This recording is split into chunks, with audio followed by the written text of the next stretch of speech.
Y estamos al aire. ¿Cómo están todos en Instagram? ¿Cómo están todos en YouTube? Bienvenidos a otro martes con otro live de Fraccional.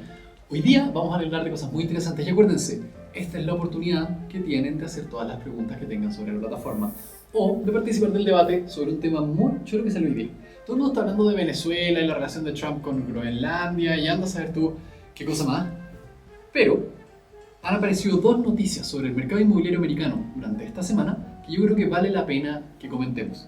Por un lado, vamos a hablar sobre el tweet, no es un tweet porque en realidad es su propia red Truth Social que tiene Trump, que es su principal forma de comunicación hoy en día, hablando sobre prohibir a los inversionistas institucionales que inviertan en casas en Estados Unidos, que me parece un tremendo tema que podemos hablar acá. Y además, la entrevista que dio al respecto, donde dijo cosas que ya habíamos tratado en un live previo, que tienen que ver con el conflicto de intereses que ocurre cuando un político intenta bajar el precio de la vivienda. Y el segundo tema tiene relación con el nuevo alcalde de Nueva York. Por si no lo sabían, en Nueva York hubo una votación hace poco y el nuevo alcalde acaba de asumir la alcaldía, mayorazgo, en Nueva York. Esta persona es a todas luces un socialista declarado. Y eso es algo muy nuevo en Estados Unidos, que un político que se declara a sí mismo socialista tome la mayoría de los votos. Y dentro de sus planes está uno para reducir, o no sé si reducir el precio, pero aumentar el acceso a la vivienda en Nueva York, donde esto es un temazo, como se pueden imaginar. Mientras voy contándoles toda esta historia, me gustaría que me fueran comentando por ahí. La Fer está detrás de cámara para representarlos en sus preguntas. Uno, invitarlos a participar del debate. ¿Ya? En YouTube lo siento en el alma, pero lo subimos después, así que no lo puedo comentar necesariamente, pero si dejan los comentarios abajo, lo vamos a estar leyendo para responderles después. Pero si están conectados ahora live en nuestro Instagram, hagan las preguntas que estimen necesarias, la Fer los va a estar leyendo. Y si me confirman que el audio está bien. Bien, buenísimo. Y nos lanzamos entonces. Tema número 1. Trump posteó en que no es su Twitter, red social Truth Social, la red de la verdad le llama, un post que dice algo más o menos así. Tengo acá el torpeo, digamos. Algo que me dicen a mí se ve todo feo. Dice: por mucho tiempo comprar y tener una propiedad fue considerado el pináculo del sueño americano. Era algo así como una recompensa, estoy traduciendo directamente por eso voy lento, no leo tan mal, una recompensa por un esfuerzo bien ejecutado. Y dice que por culpa de la inflación de los demócratas, que son sus enemigos políticos en Estados Unidos, esa inflación ha generado que el sueño americano de tener una casa propia se vuelva inalcanzable. Yo creo que todos podemos algo así como empatizar con esa postura, ¿cierto? Lo que dice después entonces es que por esa razón y muchas otras, inmediatamente voy a tomar pasos para que, en términos generales,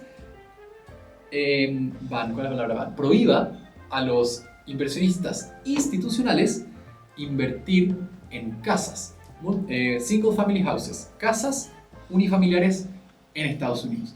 Esto es gigante y no es nuevo para Fraccional. Los que nos siguen en YouTube y los que no deben ir para allá sabrán que tenemos un video que dice algo así como las quieren todas, eso dice el thumbnail por lo menos, y habla sobre cómo ciertas empresas de inversión privada grandotas, estamos hablando Greystone, Blackstone, Greystar, etc., empresas que se dedican a los multifamily y similares, han estado comprando propiedades en masa, particularmente en lo que se conoce en Estados Unidos como el Sun Belt. El Sun Belt significa el cinturón del sol. El cinturón del sol es toda la parte sur, entre Florida, Texas, etc.,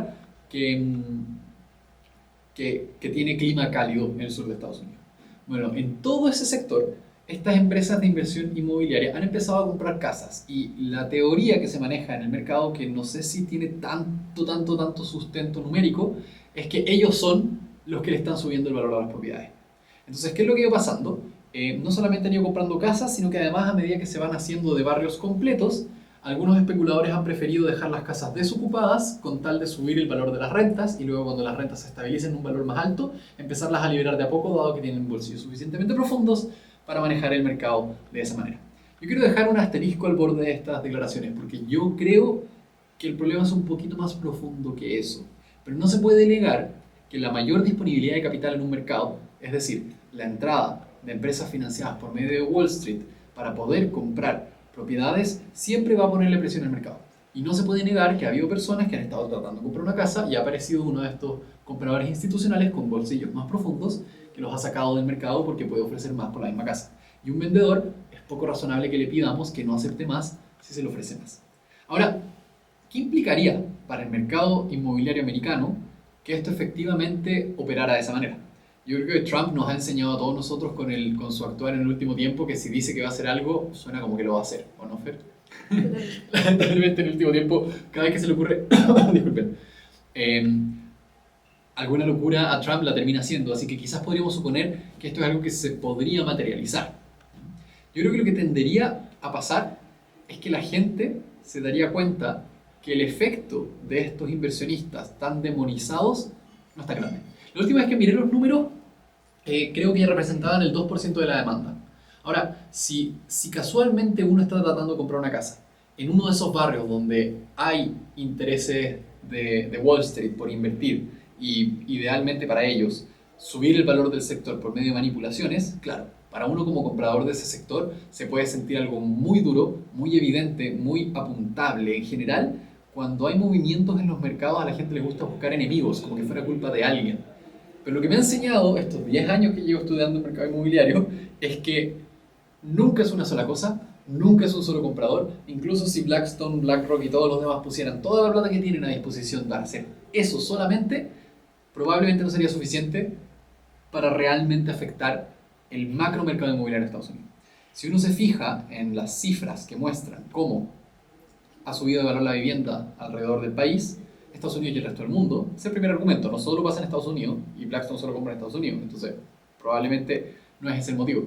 Pero además, estos gallos representan solo un 2% de la demanda y están comprando principalmente en algunos estados del Sunbelt y el problema de la accesibilidad a la vivienda se ha dado de manera generalizada en muchas partes de Estados Unidos, con mayor foco, de hecho, en ciudades de control demócrata, sorprendentemente. Para los que no saben, en Estados Unidos hay dos grandes grupos políticos, los demócratas y los republicanos. Los demócratas serían como la izquierda americana, que aquí en Chile probablemente sería de derecha, y los republicanos sería la derecha gringa, que aquí sería como ultraderecha, si uno lo quisiera leer así. Estos dos grupos tienen la tendencia a, por un lado, poner más seguros sociales, poner más control a los mercados, etc. Y por el otro, más sobre las libertades individuales, más sobre el conservadurismo moral y más sobre la libertad de mercado, ¿cierto? Milton Friedman versus Keynes, para los que saben de economía. Y lo que uno puede observar es que en aquellos estados donde han estado los demócratas como regentes en el último tiempo, estoy pensando en Nueva York y en California como casos emblemáticos, el aumento del valor de la vivienda ha sido mayor que en aquellos mercados donde principalmente han estado a cargo los republicanos, como puede ser el caso de Texas. Ahora, eso no quita que en Texas esté subiendo igual el valor de la vivienda, pero la crisis de inaccesibilidad, que se mide como el valor de la vivienda relativo al precio promedio de las personas que viven ahí, que es muy distinto solamente al precio, ha sido más grave en los estados manejados por los demócratas. Y esos estados justamente son estados más complicados para un inversionista que quiere comprar cientos de casas y quiere hacer manipulación del mercado. Lo que a mí me hace suponer, esto es una suposición, que no es ese el meollo del asunto. Lo que hace cara a la vivienda no es necesariamente el hecho de que haya inversionistas institucionales comprándola. Sí puede haber parte de un efecto, sí puede haber barrios donde ese efecto se está dando exclusivamente por aquello, pero es un problema mucho más macro que los bolsillos de ningún inversionista de Wall Street. Y creo yo que lo que se lee en el tweet de Trump es un poco una respuesta populista. Yo creo que él debe tener data a mano para darse cuenta realmente cuál es el efecto. Y existe perfectamente la posibilidad de que él sepa algo que yo no, ¿vale? Por eso digo esto, lo estoy suponiendo desde lo que sé. Pero con la información que yo tengo disponible, a mí me parece que una movida como esa haría más daño a la confianza que el mercado tiene de que el sistema estatal o el acuerdo social bajo el cual se mueve la gente en Estados Unidos para invertir se puede romper de la noche a la mañana porque el presidente lo decide. Eso haría más daño de lo que aporta en que efectivamente deje subir el precio de la vivienda. Yo diría que si hubiera que echarle la culpa a un par de cosas, sería primero que todo el hecho de la concentración de oportunidades, el hecho de que todos queramos trabajar en los mismos lugares porque ahí están las oportunidades, hace que suban las propiedades en esos lugares. Lo segundo es eso a cambio de decir población, porque no es que aumente el número de personas en el país, es que aumente el número de personas en un espacio determinado, ¿cierto? La capital, por ejemplo. Lo segundo es la inflación, el hecho de que suba de valor no es dólar, que baje el poder adquisitivo del dinero y la cantidad de casas se mantenga constante o se haga escasa, hace que el valor de las casas suba. Entonces la inflación me parece un factor mucho más importante para el aumento del precio de la vivienda que la cantidad de inversionistas institucionales que están comprando. Y la tercera, te diría yo que es el sistema de financiamiento inmobiliario. En Estados Unidos hay una cuestión muy loca. Existen dos entidades que no sé si ustedes conocen, pero que se llaman Fannie Mae y Freddie Mac. ¿Ya? Estas dos entidades no estoy seguro cuándo se crearon, me suena que fue una cuestión como de los 2000, pero en parte hay quienes culpan a estas entidades semipúblicas de la crisis del 2008 en Estados Unidos. ¿Qué es lo que hacen estas dos? Principalmente le permitieron a los bancos generar liquidez de sus créditos. Me explico. Cuando tú compras una casa, el banco te va a pasar, por ejemplo, $100.000 para comprar la casa, a cambio de que la casa quede empeñada a su nombre, que es la hipoteca. ¿Ya? Cuando el banco te entrega esos $100.000, esos $100.000 salen de alguna forma de la caja del banco. Es mucho más complejo que eso, pero lo vamos a determinar así. Salen de la caja del banco y ya no los tiene para prestárselos a alguien más. El banco solamente puede prestar un número de dólares relativo al número de dólares que tiene en caja. Eso se llama encaje. ¿Ya? Y significa que aquí en Chile, por ejemplo, tú puedes tener $10 y puedes prestar $90, si no encaje de 1 a 10. El hecho de que los bancos hubieran prestado plata para comprar casas significa que no tenían esa plata disponible para poder hacer mayor encaje y prestar más. Entonces aparecen Freddie Mac y Fannie Mae como una solución estatal que permite financiarizar esto. ¿Y qué es lo que hacían? Una vez que el banco prestaba la plata y la gente compraba las casas, venía Fannie Mae y Freddie Mac y le podían comprar al banco la deuda y convertir esa deuda en un paquete. Si no me equivoco, cada una de estas empresas hace una de esas dos cosas. Una, le compra la deuda al banco, lo que significa que el banco prestó 100 a un interés del 5 y después va y le paga los 100 y se queda con el interés futuro. Le compró la deuda, le compró al deudor. ¿Ya? Y después la otra toma este paquete de deudores que fueron comprados y lo convierte en una cajita financiera que se puede vender en la bolsa. ¿Ya? Y que esos fueron finalmente las cajitas financieras que no tenían sustento de pagadores en el 2008 y generaron, entre otros motivos, la crisis de vivienda del 2008. Entonces, ese proceso que permite a los bancos prestarte plata, que es la única forma en que hoy día tú puedes comprar una casa, pero es ese proceso el que yo le llamaría el tercer fundamento del aumento del valor de las propiedades. Y nace de algo que he explicado varias veces en estos lives, y es como mi teoría personal. Y es que el banco te presta 100 porque la casa vale 110, ¿cierto? Y después viene otra persona y el banco quiere prestarle plata a esa persona. Y para que esa persona pueda comprarte tu casa, te tiene que pagar a ti los 110 que te costó, más la diferencia que el banco necesita. Entonces el siguiente banco tiene que ver las 120 para prestarle 110, para que todo quede pagado. ¿Y qué pasa con el siguiente banco? Tiene que prestarle 120 y tiene que pedirle un pie de 130, o sea, de 10 más para generar los 130 y ahora la propiedad vale 130. Y es un loop que se genera por el hecho de que el banco te pasa la plata para comprar. A ti te da lo mismo cuánto te cueste la casa mientras te alcance para el dividendo, entonces no vas a poner presión de precio. Y la garantía del banco es la casa misma. Entonces al banco le conviene que la casa valga lo más posible a medida que pasa el tiempo. Entonces todos esos loops, sin que nadie quiera orquestar que el valor suba, terminan haciendo que el valor suba por la naturaleza de ese mercado que está apalancado en el banco. Entonces, la presencia de los bancos como sistema de financiamiento, el aumento de demanda por lugares específicos y la inflación. Lo que está proponiendo Trump acá, de prohibir la compra de casas por inversionistas institucionales, no resuelve ninguno de esos tres problemas. Así que yo les puedo apostar, vamos a hacer las apuestas acá, que no va a solucionar ningún problema de acceso a la vivienda, pero sí podría quitar cierta presión de demanda en algunas partes del mercado americano. Me gustaría escucharlo, les doy una chance ahí de que me digan algo y la Fer me lo comunique antes de pasar al tema de Nueva York. ¿Cómo? ¿Para hablar? ¿No tiene el micrófono? Ah, me estaba viendo el micrófono, la Fer me hacía unos gestos así como terrible. Ahí sí. Vale, gracias. Hay una pregunta de ¿cómo debería prepararse un inversionista ante este tipo de anuncios? Buena pregunta. En general, no hacer nada. Yo creo que si uno hace inversión inmobiliaria y va a estar reaccionando ante cosas de corto plazo, uno está fundamentalmente equivocado, porque la inversión inmobiliaria no es de corto plazo. ¿Puede hacer que tirite el mercado en ciertos sentidos? Sí, pero yo te devuelvo la pregunta. Cuando tú compras una vivienda de inversión, pensemos en vivienda, olvidémonos de otros medios de inversión inmobiliaria. Cuando tú compras una vivienda de inversión, ¿cuál crees que es tu estrategia de salida? ¿Cuál es tu camino de liquidación? Probablemente que otra persona te compre la casa, ¿cierto? Probablemente siempre te imaginaste que esa persona es alguien que va a vivir ahí o va también a invertir ahí. Entonces, si tú eres una persona y esa persona es una persona y aquí están bloqueando a compradores institucionales que en ningún caso supusiste que iban a ser tus compradores, teóricamente lo que está pasando acá en la esfera política no está teniendo un efecto directo en la venta de tu casa. Ahora, con eso no quiero decir que no afecte, pero creo que son cosas cortoplacistas. Yo creo que en el siguiente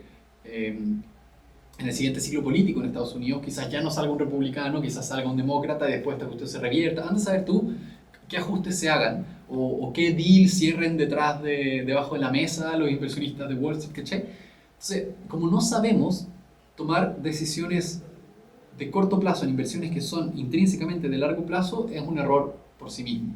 O sea, y otra cosa. Yo creo que el mercado inmobiliario gringo no se va a afectar tanto. En el peor de los casos se va a afectar en términos muy inmediatos por un shake de confianza en que las reglas del juego se mantengan estables. Yo creo que eso es lo más duro para el mercado. No es tanto la prohibición o no prohibición. Y raya para la suma yo creo que no va a terminar pasando, si me preguntan a mí. Porque también Wall Street es en inglés se dice backbone, ¿cierto? Es como una columna vertebral del sistema americano en general. Y el mercado inmobiliario yo te diría que es como la otra patita. Entonces, desconectar esas partes por una solución que no realmente afecte el fondo del problema, como te decía antes, me parece algo un poquito más populista que otra cosa. Entonces, tú me preguntas a mí, ¿qué haría yo? Nada, estar atento, ver cómo se desarrolla, pero por ahora no creo que sea algo que destruya valor de largo plazo en el mercado inmobiliario gringo. Esa es la pregunta que tenemos. Perfecto. Pasamos al segundo tema. Si vienes llegando recién, te perdiste la discusión sobre la prohibición de los inversionistas institucionales en Estados Unidos que tuiteó Trump, que no creo que haga, pero ya lo está amenazando. Y ahora vamos a hablar de una segunda cosa. No sé si se enteraron que hace poco en Nueva York apareció un nuevo alcalde. Yo tengo entendido que los alcaldes en Estados Unidos son un poquito distintos a los alcaldes acá en Chile. Creo que controlan un espacio más grande que una municipalidad chilena, creo, me pueden corregir por ahí, quizás son más parecidos como gobernadores chilenos, no lo tengo 100% claro.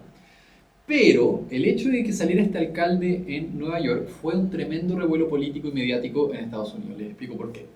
Este nuevo alcalde se llama Zoran Mamdani, ¿ya? Zoran Mamdani, una de las primeras cosas que llama la atención es que es declaradamente socialista, colectivista. ¿Qué significa esto? Que cree que es más importante defender los intereses del colectivo de lo que es defender los intereses del individuo. Esa diferencia es una diferencia básica entre la izquierda y la derecha política. Yo te diría que para mí es lo que define qué es de derecha y qué es de izquierda, ¿vale? Entonces, una persona que es colectivista y declaradamente se hace llamar a sí mismo socialista en Estados Unidos es algo que llama mucho la atención en esferas políticas. Hace mucho tiempo que no tomaban vuelo posturas socialistas hasta el punto de ganar elecciones en Estados Unidos. Demócratas sí, siempre. Pero eso no es lo mismo que socialista. Para ellos el socialismo es como bien extremo, se siente bastante así. No es como el Partido Socialista que en Chile que uno lo tiene como bien normalizado, allá no que no pasa nunca. Entonces, primero, revuelo por eso. Segundo revuelo, me parece un poco, no sé si racista es la frase, pero es el hecho de que el gallo es musulmán y de ascendencia árabe. Están todos impactados en Estados Unidos con que este gallo sea musulmán. Y una de las cosas que sorprendió mucho, siendo que teóricamente debería ser un estado laico, yo no sé cuál es la postura religiosa de Estados Unidos, pero los políticos juran con una mano en la Biblia, y este gallo juró con una mano en el Corán. Entonces todo el mundo quedó impactado.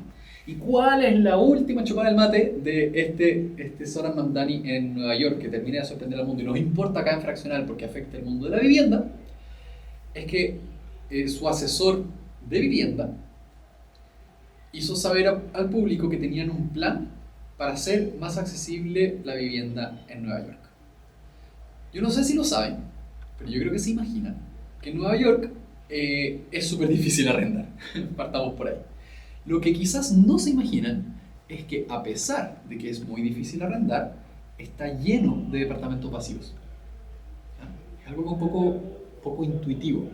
Y uno de los motivos que explican por qué hay departamentos vacíos es el hecho de que existen controles de renta. En Nueva York no es sorpresa que ganen personas de la izquierda política en Estados Unidos, solamente es sorpresa que gane alguien tan a la izquierda de lo que es normal. En general, las políticas de la izquierda gringa, insisto, es una izquierda muy poco izquierda para nuestro estándar de izquierda-derecha que en Chile, pero la izquierda gringa trata de controlar el mercado por medio de ponerle riendas, de llevar el mercado a mano, ¿cierto? Que es lo contrario a las políticas más liberalistas, en términos económicos, no estoy hablando morales, de dejar que el mercado haga lo suyo, ¿cierto? Dado que al dejar que el mercado haga lo suyo, la vivienda se hace carísima, sobre todo en ciudades donde, como Nueva York, donde todos quieren estar ahí mismo, las políticas en Nueva York han sido pro regulación del mercado inmobiliario. ¿Qué es lo que ha generado esto hasta ahora? Ha generado que en muchos casos se interpongan a los propietarios de ciertos departamentos controles de renta. Eso significa que la ciudad los obliga a solo arrendar por un cierto precio. ¿Cuál es el problema? A pesar de que el Estado les diga a estas personas, usted debe arrendar por el precio X, resulta que el arrendador, el propietario, tiene ciertas obligaciones. Por ejemplo, si uno tiene un contrato de renta con un arrendatario en Estados Unidos, uno tiene que garantizarle al arrendatario que, por ejemplo, la calefacción funcione. Uno tiene que garantizarle al arrendatario de que las cosas estén en buena calidad. Si es que algo se rompe y le cae encima al arrendatario, uno es legalmente responsable por lo que le pasó al arrendatario. Eso no funciona igual en todas partes del mundo, pero funciona así en Estados Unidos. Dado que todas esas cosas son riesgos y costos que el propietario tiene que asumir, en el minuto en que se establecieron ciertos controles de renta, hubo casos en que la mantención de los departamentos para asegurar un arriendo seguro era más cara que lo que la ley decía que el arrendatario te tenía que pagar.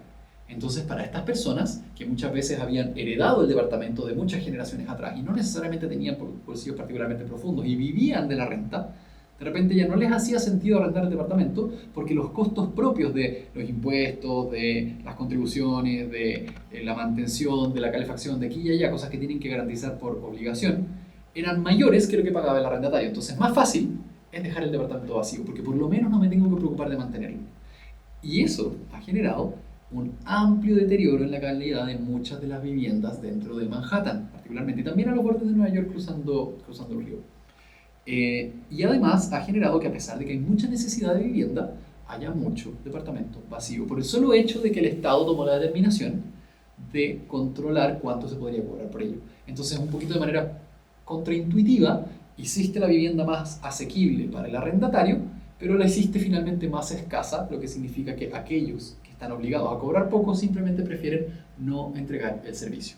Y esa cuestión ha pasado en todos los mercados, en toda la vida, siempre. Cuando tú te metís y controláis los precios, matáis la eficiencia, matáis el stock. Haces que no sea conveniente para el productor producir, para el que entregue el servicio, entregarlo. Y por lo tanto, el servicio se seca, la producción se seca. ¿Qué pasa ahora con Mamdani? Porque esto no tiene que ver con aquello. Mamdani propone el siguiente plan. Vamos a empujar mayor control de rentas, pero lo vamos a hacer de una manera distinta. Lo que proponen es que las personas no van a ser dueñas de las propiedades. Las propiedades serán compradas de manera comunal. No sabemos a qué se refieren con esos communities. No sabemos si es una cuestión del edificio, de la manzana. No sabemos si es algo del Estado en su conjunto. Pero proponen que un ente estatal sería el dueño de las propiedades. Las personas no serían dueñas en términos particulares. Y cada persona que habitara en cada casa iba a pagar el 10% de sus ingresos por el departamento de la casa. El 10%. Y lo que aclara es, si alguien gana $30,000, que ya en Estados Unidos es como el por debajo de los ingresos anuales, va a pagar el 10%. Y si alguien gana $500,000, que es medio millón de dólares, también va a pagar el 10%. Y yo creo, personas acá, fanáticas de Fraccional, que saben del mercado inmobiliario, inversiones y otras cosas, que eso no va a funcionar. Una vez más, otra solución inmobiliaria que parecía no funcionar, ¿no, Fer? Como siempre. Fer, te pregunto a ti, ¿qué crees que pasaría? Y invito a las personas que están ahí en el chat también que lo comenten. ¿Qué crees que pasaría si es que se obligara a todo el mundo en una circunscripción, que dicho sea paso, no es en todo el mundo, si pasara en todo el mundo sería distinto, pero si pasa dentro de una ciudad, que todos tengan que pagar el 10% de su sueldo para arrendar? ¿Qué problemas se te ocurren que empiezan a aparecer? Si alguien gana un palo al mes, si alguien gana un palo al mes y pasa a estar pagando 500 lucas, está pagando 100 lucas, va a estar contento, ¿o no? ¿Quién va a estar enojado? El de clase alta. El el que gana más plata Ajá, y el propietario, claro. probablemente, ¿cierto? Ujú. Entonces, ¿qué es lo que va a querer hacer el propietario? ¿Vender? ¿Y quién se lo va a comprar? No sé. Complicado, ¿no? Sí. Entonces, ¿qué va a preferir? Arrendarle a alguien que gane más. Mm. Entonces, cuando uno hace definición de precios en base a la capacidad de compra del comprador, los compradores que tienen plata prefieren irse porque a ellos les sale más barato. Los compradores que no tienen plata no los eligen porque nadie quiere arrendar por ese precio. Y justo los que están al medio, que terminarían pagando exactamente lo que habrían pagado, punto uno, terminan pagando exactamente lo que habrían pagado, pero punto dos, se quedan en una ciudad sin gente con lucas, que son los que impulsan el consumo, y lleno de gente sin casa, que son los que no los eligen. ¿Me explico, no? Ujú. Entonces, queda partido en tres grupos. Los que estaban justo al medio y quedaron pagando lo mismo, pero se quedaron en una ciudad que está destruida en términos de casas desocupadas, sin mantención, donde no hay nadie con lucas que quiera vivir ahí, que pueda impulsar restaurantes y cosas que hacer y eventos. Porque nos guste o no, tener vecinos con plata hace que pasen cosas más interesantes en tu barrio. Lamentablemente eso es así. Y no es que uno quiera darle beneficio a la gente con plata, es que el gallo con plata tiene plata para impulsar un mercado que quizás no es esencial. ¿Cachai? Si nadie tiene lucas en un barrio, van a querer comprar solamente pan, agua y lo mínimo para sobrevivir. Pero si es que hay gente con plata, quizás les alcanza para ir al cine o tener un teatro o que haya obras de Broadway o que venga el Cirque du Soleil y cosas que son cero esenciales, pero que hay un mercado disponible para comprarlo. Para los que tienen más años que yo y han vivido en Chile mucho tiempo, se acordarán que cuando yo era niño, los eventos internacionales eran uno a las mil. Hoy día todas las semanas tenemos eventos internacionales que se dan una vuelta por Chile. ¿Por qué? Porque Chile ha avanzado hasta ser un país en que la gente tiene algo de plata para gastar en tonteras. Y el tener algo de plata para gastar en tonteras impulsa que el mercado se diversifique y se ponga más interesante. Y hoy día, a las 12 de la noche, puedes agarrar tu celular y hacer llegar comida a la puerta de tu casa, cosa que no se puede hacer en lugares más pobres que las capitales de Chile, digamos, ¿cierto? Capitales regionales. Y ese es el mismo efecto que tiene cobrarle el 10% a todos, porque los que ganan más se van a ir y van a desincentivar el consumo de cosas alternativas, y los que no paguen bien no los van a elegir los propietarios. ¿Cachai? De alguna forma u otra van a encontrar la manera de que si el gallo gana poca plata, yo no le arriendo a él. Y finalmente, para muchos de estos arrendatarios, quiero decir no arrendatarios, los propietarios, arrendadores, va a ser más conveniente dejar el departamento vacío que tener que arrendarlo por poco. Porque lamentablemente los costos asociados a arrendar que existen van a seguir existiendo y van a ser mayores al 10% que puede pagar una persona que hoy día está sin casa y termina produciéndose que termina siendo más gente sin casa, a fin de cuentas. Y es uno de los grandes problemas de intervenir en los mercados. Los mercados se dan de la manera que es más optimado el sistema de financiamiento que tienen en ese minuto. No debe ser la más óptima posible, es la más óptima para el sistema de financiamiento existente. Y probablemente si es que cambiamos en la definición de precio, vamos a desoptimizar ese valor que equilibra que haya la mayor cantidad de demanda posible para la mayor cantidad de oferta posible. Me quedé con una cuestión en el tintero respecto a lo de Trump, y es que salió dando una entrevista sobre su prohibición de que los inversionistas de Wall Street compraran casas en Estados Unidos como inversión, y se encontró con la dicotomía clásica que yo creo que he hecho 3 lives al respecto de cuando un político se mete con el valor de la vivienda. En general, un poquito más de la mitad de las personas que viven en un país son propietarias. Un poquito más de la mitad. En Chile es como 60, en Estados Unidos quizás ser 55, pero ese es el rango normal, por lo menos en Occidente. La otra mitad es gente que no tiene casa y quiere tener una. Y después quedan como 5 pelagatos que no quieren ninguna de las dos. No tienen ni quieren. Bueno, pero tenía una mitad que quiere acceso. Y tenías otra mitad que la mayor cantidad de su patrimonio está alojado en su casa. Entonces, si eres un político y quieres darle acceso a ellos, tienes que bajarle el precio a ellos. Entonces, lo que decía Trump en esta entrevista a propósito de su prohibición de invertir desde Wall Street en casas fue, sí, mira, es complejo. Incluso Trump, que Trump diga que es complejo ya es harto decir. Es complejo porque hay mucha gente que tiene su casa y que su casa es su principal activo, entonces no le puedo destruir su capital a ellos bajando los precios. Pero necesito que los precios bajen porque si no estos otros no pueden entrar. Entonces estoy como repartido entre dos grandes esferas de la población, una igual de importante que la otra, una casi tan cuantiosa como la otra, pero no le puedo resolver el problema a los dos. Porque las casas están todas en manos de los propietarios y las necesidades de casas están todas en manos de los no propietarios. Y para más remate, cuando tú compras una casa la haces con deuda, y si tú ya tienes otra casa, es más fácil entregarte la plata porque ya tienes algo que pagar la deuda, incluso si todo sale mal, cosa que es más difícil para el comprador primerizo. Entonces, solamente quería dejar en claro que esto no es casual, una cuestión que se le ocurrió como al fundador de una startup porque es buen marketing, no. Realmente meter las manos en el mercado inmobiliario es difícil. Y yo creo que no va a haber un solo político en el mundo que sea capaz de resolver el problema a todos sin generar problemas aledaños, como es el caso que les expliqué recién de Zoran Mandan.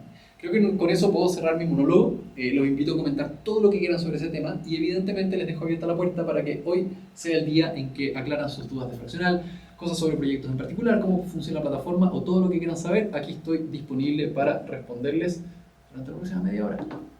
Así que adelante. Perfecto. Por aquí hay una duda que dice, con todo lo que está pasando, ¿cómo ves el mercado inmobiliario de Estados Unidos en los próximos 12 meses, el año? Los próximos 12 meses, de nuevo, yo creo que cada vez que me hacen estas preguntas como con fecha, es difícil decir. 12 meses es muy poco para la inversión inmobiliaria. Cualquier cosa puede pasar. Mañana aparece una cuestión y las cosas suben, pasa mañana pasa otra cuestión y las cosas bajan. Lo que sí puedo decir es que cuando hubo una gran crisis inmobiliaria en Estados Unidos en 2008, el valor de las propiedades, promediando todo, ¿cierto? Oficinas, casas, todo el mercado inmobiliario, tuvo una caída de aproximadamente el 20 y poco por ciento. Con eso quiere decir que la mayor catástrofe inmobiliaria que se tiene en memoria desde que yo nací, la corrección, fue de un 20%.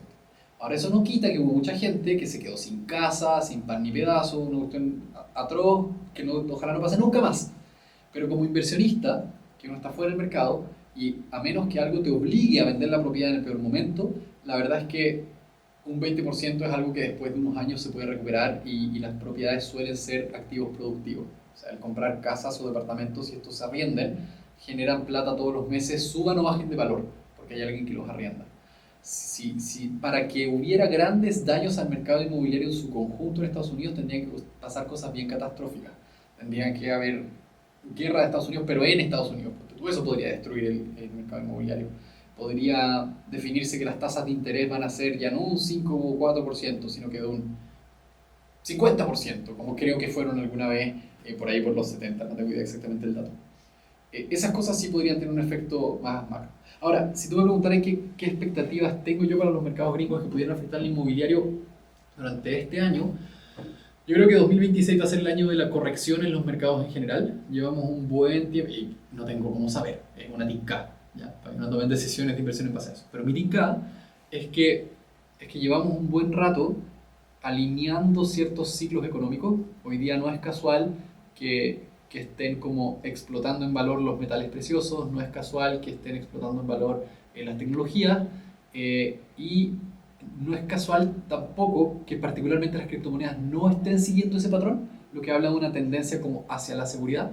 Entonces creo yo que dado que hay ciertos ciclos económicos que se alinearon casualmente en los últimos 5 años, un poquito afectados por la pandemia, probablemente el 2026 sea el año en que todos estos precios de activos que no son necesariamente las propiedades podrían ser parte de ello, lleguen a un tope y comiencen a corregir.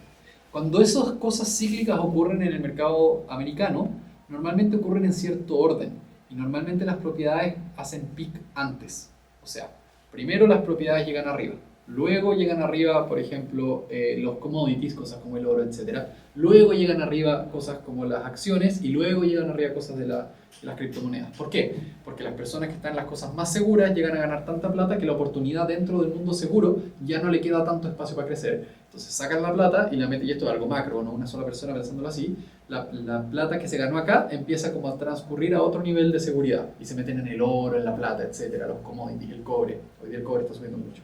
Luego de que esos suben en algún punto de equilibrio, los gallos dicen, mira, ya gané un montón de plata, pero esto ya no le queda tanto para arriba, de repente me voy a este otro mercado que todavía le queda más potencial, pero es más riesgoso. Entonces es una escalada de riesgo que se genera en la economía de manera cíclica, porque como gané plata por acá, soy un poquito más fácil con la plata para invertirla acá. ¿Cachai? Y hoy día creo que ya estamos pasando el pic de las propiedades, que debió haber sido hace un año atrás, y no espero una corrección gigantesca. Si algo de corrección creo que lo hemos visto aquí en Chile y en otros países del mundo, hemos visto que en los últimos 2 a 3 años las propiedades han estado un poquito más golpeadas de lo que traían en la última década. Después deberían hacer peak muy pronto las commodities, los metales, las cosas que salen de la tierra principalmente, y luego podrían hacer teóricamente peak o llegar al tope de su crecimiento puntual, cosas como las acciones y cosas más riesgosas como quizás criptomonedas. Quizás las criptomonedas ya les pasó a la vieja en octubre pasado, tenemos un video al respecto. Todavía creo que la chuntamos a la fecha. Dicho todo eso, yo creo que la corrección inmobiliaria ya está well underway, dirían los gringos. Puede ser que el 2026 sea un año de mayor corrección, sí, perfectamente, pero lo que se puede ver es que uno de los factores más importantes del valor inmobiliario en Estados Unidos, que son las tasas de interés, ya viene a la baja. Y las expectativas mías, por lo menos, es que sigan bajando las tasas de interés de manera bastante dura. Es más, la persona a cargo de esa decisión, que es Jerome Powell, está siendo como amenazado por Donald Trump. Eso es un live aparte que podemos tener, pero hay ciertas amenazas de que como que lo va a meter preso si es que no baja las tasas, lo que me parece así terrible para la democracia, por la parte. Pero está claro que hay presiones porque las tasas de interés bajen, y si tú me preguntas a mí, por la data macroeconómica, sí, yo creo que deberían empezar a bajar ya un poquito más agresiva. Se está deteriorando cada mes el mercado de empleados. La empleabilidad en Estados Unidos está subiendo, el desempleo de a poquito, ya se empieza a ver que hay como un poquito más de daño sistémico por el periodo de inflación y tasas altas, y también hay muchos datos que indican que la inflación está bastante bajo control. Así que mi expectativa es que otros mercados empiecen a liberar su capital en forma de correcciones, que podrían ser grandes o no, que se empiece a estabilizar la demanda inmobiliaria y que posiblemente el capital que empiece a salir de allá podría transcurrir hacia el mercado inmobiliario para empezar el ciclo una vez más. Entonces quizás 2026 sea como el año de fondo para que el 2027 la cosa empiece a agarrar vuelo. Con todo eso quiero decir que quizás el 2026 sea un buen momento para comprar, no para vender propiedades. Tomás, ¿qué propondrías tú para hacer accesible el acceso a la vivienda? Buena pregunta. Campaña presidencial 2000.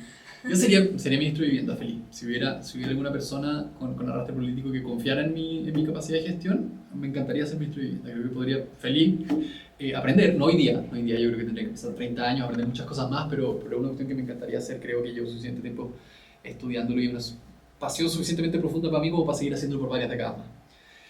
¿Qué haría yo? Intentaría facilitar la creación de nuevas viviendas. Y eso le puede caer mal a las personas que viven en barrios que les gusta mucho su barrio y su barrio es poco denso. Entonces ellos quieren que su casa y la casa de los vecinos sean las únicas casas ahí. Yo les diría, lo siento en el alma, pero yo creo que necesitamos más casas. Entonces, principalmente optaría por soluciones que permiten que las personas, o sea, que permiten el desarrollo de más vivienda. Creo que es una de las maneras más fáciles de hacer accesible el mercado inmobiliario.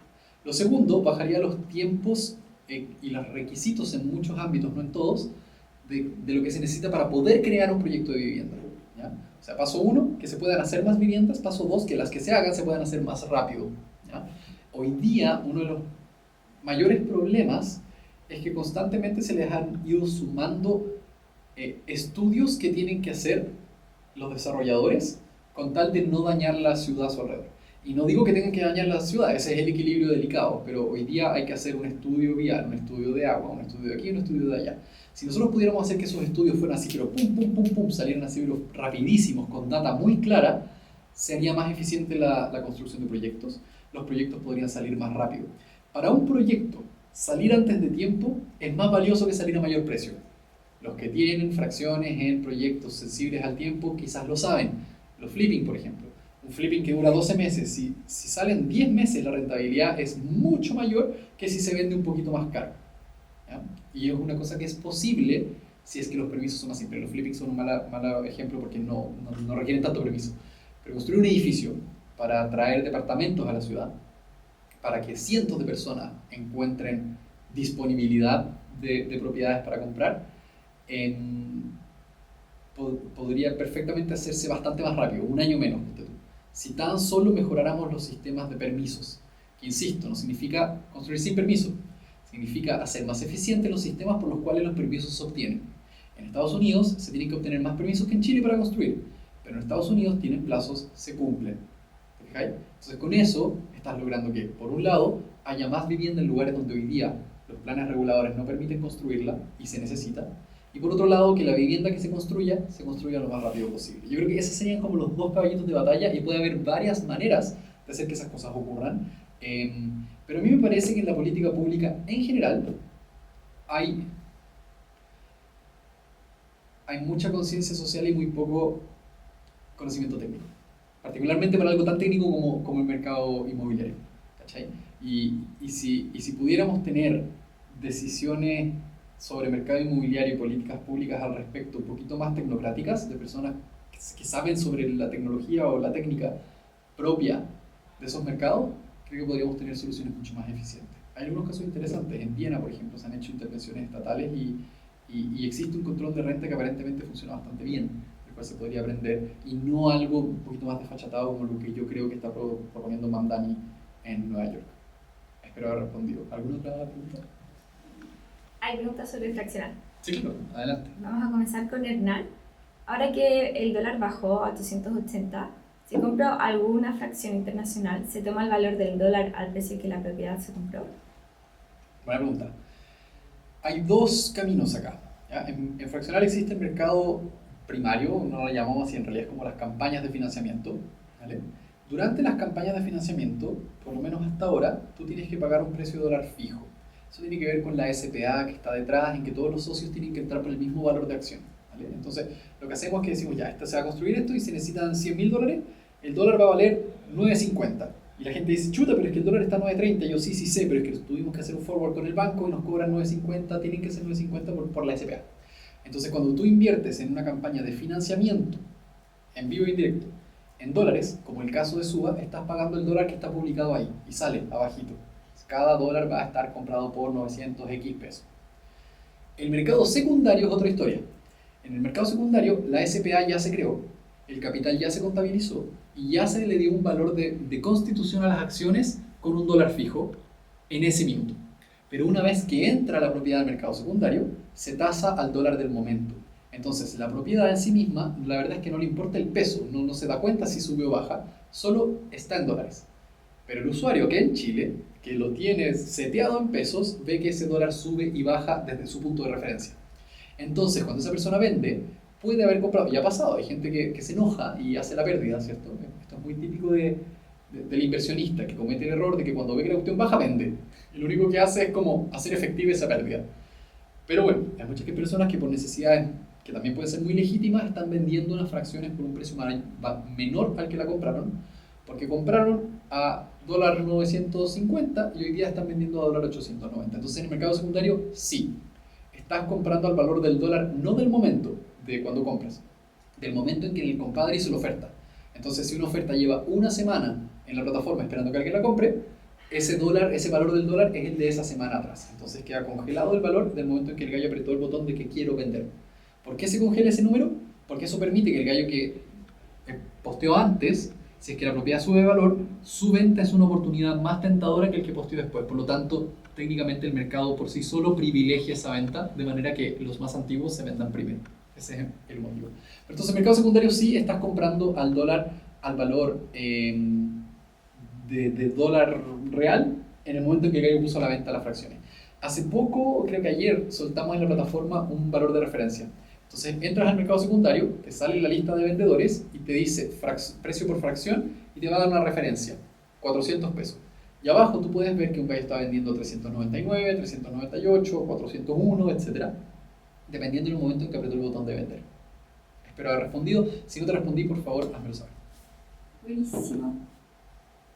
Ya, vamos con otra pregunta que preguntaba por el proyecto de Brickell y qué pasa con el arriendo. Ya, perfecto, proyecto de Brickell. Para los que no saben, Brickell es un proyecto de deuda. ¿Ya? Brickell es un barrio en Miami y el gestor es Newgard. Newgard es una inmobiliaria americana que ofrece a Fractional y a muchos otros inversionistas un deal en que préstame plata para yo construir los edificios y yo te voy a dar a ti un fijo de interés. Creo que era 18% en dólares. Obviamente, dependiendo de cuánto suba o baje el dólar. Pero los gallos te dicen, tu plata yo te la cuido, pero te presto esta cantidad y después te devuelvo cuando termine el proyecto. Dado a que ellos son una empresa americana que pide plata prestada, al igual que a nosotros nos vigila la CMF, a ellos los vigila la SEC, que es la Securities and Exchange Commission, la CMF gringa. Cuando terminamos de financiar, nosotros dijimos, ya compadre, tenemos todo listo en la sociedad, te vamos a depositar. Y dijeron, ah, bacán, pero espérate, mi abogado me recomienda que como la CMF gringa nos mira a nosotros, me recomienda que la inversión venga desde una empresa gringa. Entonces, antes de invertir con tu empresa chilena, que la empresa chilena sea dueña de una gringa, invertimos así. Perdón, ese fue el plan A, que íbamos a invertir en Chile en la gringa para allá. Y ellos me dijeron, está bacán, el problema es que dado que la empresa que me invierte es otra sociedad fuera de Estados Unidos, para mí es mucho más cómodo como gringo que me inviertas desde la sociedad chilena. ¿Ya? Me confundí al principio. Entonces, plan A, como todos los proyectos de Estados Unidos, fraccionistas a una sociedad chilena es dueña de una gringa y la gringa hace negocio en Estados Unidos. Pero ellos nos pidieron que a pesar de que ese era el plan A, lo hiciéramos al revés, que la plata entrara directo a la sociedad chilena y que fuera la sociedad chilena con su RUT chileno la que invierte allá. ¿Por qué? Porque para ellos era mucho más cómodo en términos de la reportería a la CMF gringa que de otra manera. El único problema que tenía eso es que había que redactar unos documentos para permitir esa inversión desde una entidad chilena. ¿Ya? Y esos documentos los están redactando los abogados gringos y se han demorado un montón. Nosotros no podemos depositarle la plata a los gringos hasta que ese documento esté listo y firmado. Y es lo único que se ha demorado. La expectativa era hacerlo durante diciembre, pero las gestiones para conseguir a alguien que lo hiciera por el precio razonable, porque iban a cobrar 17 millones de pesos por hacerlo los primeros abogados, toparon con Navidad. Y toparon con Navidad y los abogados se fueron y no volvieron recién. Ayer estaban volviendo los gallos de sus vacaciones de fiesta de fin de año. Entonces ha estado pegado el avance de ese documento, pero es ese documento el que nos permite depositarle la plata a los gringos. Ahora, resuelto ese documento, debería salir bastante rápido, se deposita la plata y si es que todo eso sale bien antes del inicio de febrero, deberíamos empezar a ver las rentabilidades desde ese minuto. No hay más preguntas. ¿No hay más preguntas? Ya pues, entonces lo dejamos hasta acá. Espero que les haya gustado. Y si les gustó, espero que le cuenten a sus amigos. No, pero más allá de eso, me encanta estar acá. Acuérdense que todos los martes a esta hora de almuerzo, 1:30 a 2:30, estamos disponibles acá para acompañarlos en su almuerzo de trabajo y poder comentar cosas sobre el mercado inmobiliario. Están disponibles para las preguntas en Fraccional. Son más de 36.000 personas, ¿no? La empresa, obviamente, clientes. Y no podemos darle tiempo a cada uno de tener una videollamada con todos. Entonces, ¿qué es lo que hacemos? Nos conectamos aquí para responder sus preguntas en público, lo que quieran preguntar todos los martes. Nos estamos viendo entonces la próxima semana. Chao, chao.